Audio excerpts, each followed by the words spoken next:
అందరికీ నమస్కారం అండి. మా బంగారానికి కంగ్రాచ్యులేషన్స్. మా హీరో శౌర్య గారికి నిజంగా బంగారం అండి. హలో శ్రీదేవి గారు. మా ప్రొడ్యూసర్ గారు నిజంగా ఆయన మరో బంగారం. నేను ఒక ముక్కలో పాత్రికేయుల మిత్రులందరికీ నిజంగా నమస్కారం అండి. ఒక ముక్కే చెప్దాం అనుకుంటున్నాను. ఈ సినిమా డెఫినెట్గా సక్సెస్ అవుతుందండి. మళ్ళీ మీ అందరినీ సక్సెస్ మీట్లో కలుస్తాను. మా ప్రొడ్యూసర్ గారు శ్రీనివాస్ గారు అంటే సినిమా కొంచెం ఎక్కువ లెంతే షూట్ చేశాం కాబట్టి మాకు ఆయనతో అసోసియేషన్ కొంచెం లాంగ్ అసోసియేషన్ అయింది.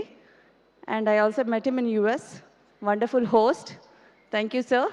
And thank you for giving me an opportunity to play in this movie. And మన ప్రొడ్యూసర్ గారు బోల్డెన్ సినిమాలు తీయాలి, మాలాంటి చిన్న ఆర్టిస్ట్ని ఎంకరేజ్ చేయాలి, అందరికీ టెక్నీషియన్స్కి ఆర్టిస్ట్లకి మరికొంతమందికి పని కల్పించాలని మనస్ఫూర్తిగా కోరుకుంటున్నాను. Wish you all the best. Let's see you in theatres. Thank you.